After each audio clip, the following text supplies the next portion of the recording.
안녕하세요. 말씀 베이커리 387번째 시간 기도하심으로 시작하겠습니다.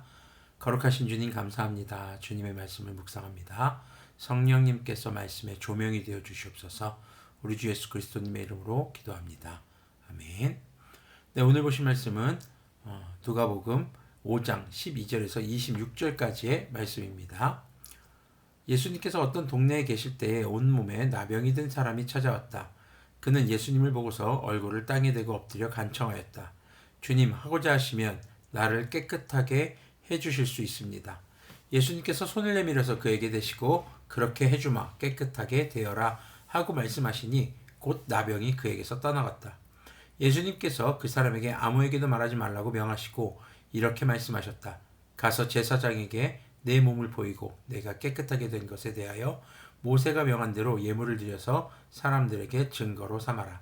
그러나 예수님의 소문이 더욱더 퍼지니 큰 무리가 그의 말씀을 듣고 또 자기의 병도 고치고자 하여 모여들었다. 그러나 예수님께서는 외딴 데로 물러가서 기도하셨다. 자, 성경에 나오는 나병은요, 우리가 좀 오해하지 않아야겠습니다. 한센병, 문둥병과는 좀 다릅니다. 전염성이 강한 피부병입니다. 우리가 알고 있는 한센병, 문둥병은 전염성이 없죠. 자, 그렇기 때문에 나병에 걸린 사람들은요, 다른 사람들과 격리되어 있도록 모세의 율법, 바로 광야 생활에서 하나님이 주신 율법에서 그렇게 격리하도록 했던 것이죠. 자, 그런데 이 격리하던 습관들 때문에 나병, 피부병에 걸린 사람들을 정죄하는 그런 풍토가 강했습니다. 자, 그런 나병 환자를 깨끗하게 해주신 주님께서는 제사장에 가서 깨끗하게 된 몸을 확인받고, 그리고 모세를 통해서 주신 말씀을 따라서 예물을 드리라고 말씀하십니다. 이것은요, 그가 나병으로 인해서 거룩함을 상실해서 예배하지 못하는 상황에서 벗어나게 해주신 것이고 예배의 길을 열어주신 것입니다. 자, 그리스도인들은 바로 그렇게 죄사함을 통해서 주님을 예배할 어떤 자격과 기회를 회복하게 된 사람들인 것이죠. 그리고 예수님은요, 많은 사람들이 몰려들자 다시 외딴 곳으로 물러가십니다. 그곳에서 기도하시는 모습을 보여주고 계시죠. 이는 예수님께서 기적을 일으키시는 그것 자체가 목적이 아니라 주님의 뜻을 이루는 것이 목적인 것을 나타내고 있는 것입니다. 17절부터 보면은요, 어느 날 예수님께서 가르치시는데 갈릴리 및 유대의 모든 마을과 예루살렘에서 온 바리새파 사람들과 율법 교사들이 둘러앉아 있었다. 주님의 능력이 함께 하심으로 예수님께서는 병을 고치셨다. 그런데 사람들이 중풍병에 걸린 사람을 침상에 눕힌 채로 데려와서는 안으로 들여서 예수님 앞에 놓으려고 하였다. 그러나 무리 때문에 그를 안으로 들여놓을 길이 없어서 지붕으로 올라가서 기와를 벗겨 그 자리를 뚫고 그 병자를 침상에 누인 채 무리 한가운데로 예수님 앞에 달아내렸다. 예수님께서 그들의 믿음을 보시고 말씀하셨다. 이 사람아, 내 죄가 용서받았다. 그래서 율법학자들과 바리새파 사람들이 말하기를 하나님을 모독하는 말을 하다니 이 사람은 누구인가? 하나님 한 분밖에 누가 죄를 용서할 수 있는가 하면서 의아하게 생각하기 시작하였다. 예수님께서는 그들의 생각을 알아채시고 말씀하셨다. 지금 바리새파 사람들이나 율법학자들이 말했다는 게 아니에요. 그들의 생각을 지금 예수님께서 알아채셨다는 겁니다. 이전 말씀 나눈 것 동일하게, 베이커리와 동일하게 예수님께서는 사람의 속을 아시는 분이라는 거죠. 자, 어찌하여 너희는 마음속으로 의아하게 생각하느냐? 내 죄가 용서받았다 하고 말하는 것과 일어나서 걸어가거라 하고 말하는 것 가운데서 어느 쪽이 더 말하기 쉬우냐? 그러나 너희는 인자가 땅에서 죄를 용서하는 권세를 가지고 있음을 알아야 한다. 그리고 예수님께서 중풍병 환자에게 말씀하셨다. 내가 너에게 말한다. 일어나서 내 침상을 치워 들고 내 집으로 가거라. 지금 예수님께서 죄사함을 선포하는 것과 중풍병자에게 일어나서 걸어가라는 것과 무엇이 더 어렵겠냐라고 물어보셨는데 그 어려운 두 가지를 예수님은 다 하고 계신 것이죠. 그러자 곧 그는 사람들 앞에서 일어나 자기가 누웠던 침상을 거두어 들고 하나님을 찬양하면서 집으로 갔다. 사람들은 모두 놀라서 하나님을 찬양하면서 하였으며 두려움에 차서 말하였다. 우리는 오늘 신기한 일을 보았다. 자, 예수님께서 병을 고치실 수 있었던 것은 주님의 능력이 함께 하셨기 때문이라고 17절은 말하고 있습니다. 예수님께서는 모든 것을 창조하신 분이십니다. 그런데 예수님은 창조만 하셨고 치유, 회복은 못 하셨던 것일까요? 사실 그런 의미라고 볼 수는 없습니다. 예수님께서는 인간의 몸으로 이 땅에 오셨죠. 성육하신 것이죠. 그렇기 때문에 육체를 가진 인간이 하나님의 뜻을 이루고 복음을 전하는 데에는 주님의 능력이 필요하다는 것을 몸소 보여주고 계신 것이죠.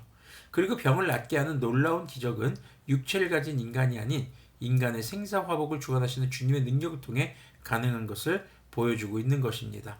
그렇기 때문에 이 땅에서 예수님은 오셔서 겸손한 모습, 하나님과 동등함을 취하지 않으시고 인간과 같은 모습으로 우리에게 신앙생활을, 또 그리스도인들은, 성도들은 어떻게 살아가야 하는가를 보여주고 계신 겁니다. 자, 지금 이제 사건이 벌어지는데 사람들이 너무 많아서 중풍병에 걸린 사람을 이렇게 침상채 메고 왔는데 너무 많이 모여있으니까 예수님 앞에 데려갈 수가 없어요. 그래서 그 침상을 들고 왔던 그 중풍병자의 지인들이겠죠. 주님 앞으로 이제 지붕을 뚫고 주님 앞에 그 중풍병자의 침상을 내려놓습니다. 주님께서는 그런 그들의 믿음을 보신 것이죠. 그런데 예수님의 말씀이 이상합니다. 병을 꾸짖으셨다던가 병에서 치유되는 것을 선포하시는 것이 아니라 죄의 용서를 먼저 선포하고 계시는 겁니다. 그리고 나서 자리를 들고 일어나라 라고 하는 것이죠. 이것은요, 예수님의 선교는 단순히 기적을 행하거나 병을 고쳐주는 것이 아니었다는 것을 보여줍니다. 바로 인간이 주님 앞에서 죄 용서를 받게 하기 위한 것이었던 것이죠. 네. 자, 이 중풍병자 회복하고 나서 어떻게 합니까? 주님을 찬양하며 돌아갑니다. 그것을 보던 사람들도 주님을 찬양합니다.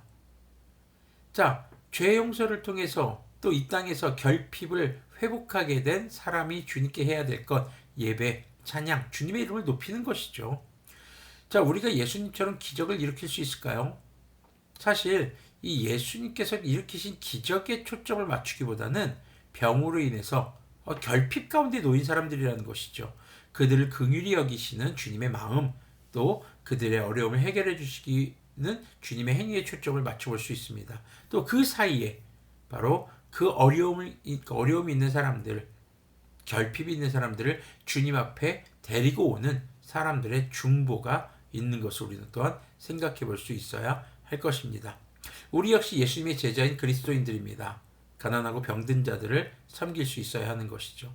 병든 자들이 치료받을 수 있도록 도와줄 수 있고, 가난한 사람들에게 생활에 필요한 것들을, 생계에 필요한 것들을 나눌 수 있는 것입니다. 이것이 기적인가요? 네, 기적입니다. 내 이웃을 내 몸과 같이 사랑하라는 말씀에 순종하는 것, 그것이 진짜 기적인 것이죠.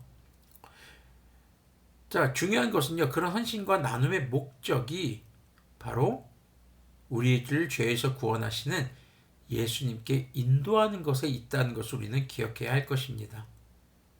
중풍병에 걸린 사람을 예수님께 데려오기 위해서 애썼던 그 사람들, 어쩌면 그리스도인들이 바로 그런 역할인 것이죠.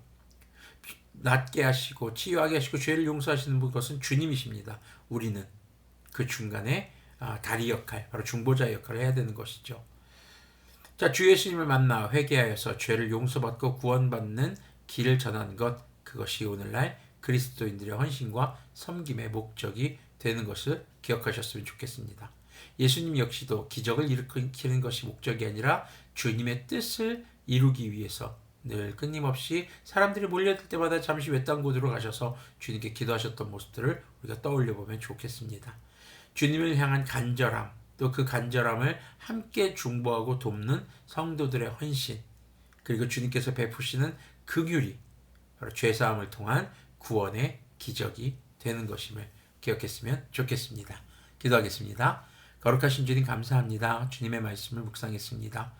주님, 우리가 주님께서 베푸셨던 기적에만 포커스를 맞추고 성령님의 충만해서 우리가 어떻게 그런 슈퍼내추럴한 그런 기적들을 할 수 있을까에 생각에 빠지지 않도록 도와주시옵소서. 주님께서 우리에게 행하신 말씀, 내 이웃을 내 몸과 같이 사랑하라 라고 하셨던 말씀을 기억하며 우리가 이웃을 위해 헌신할 수 있고 나눌 수 있고 그들을 정말 주님 곁으로 인도하고 중보할 수 있는 것이 진정한 기적인 것을 깨닫게 하여 주시옵소서. 우리가 주님 앞에 우리 주 예수님의 이름으로 회개하여 죄사함을 받았던 것처럼 주님, 생활의 결핍과 삶의 어려움들 가운데 마음과 몸이 병든 자들에게 우리 주 예수님의 복음을 전하는 그런 자들이 될 수 있도록 성령님의 능력으로 우리를 충만케 하사 우리가 정말 예수님을 전하고 또 예수님을 만나는 그 예배의 자리에 우리 주변의 이웃들을 초대하고 또 그들을 인도할 수 있는 그런 참된 주님의 성도들, 헌신자들이 될 수 있도록 긍휼을 베풀어 주시옵소서. 그렇게 회복된 사람들과 더불어 주님을 예배하고 주님의 이름을 높이는 그런 참된 성도들이 되기를 소망합니다. 우리 주 예수 그리스도님의 이름으로 기도합니다. 아멘.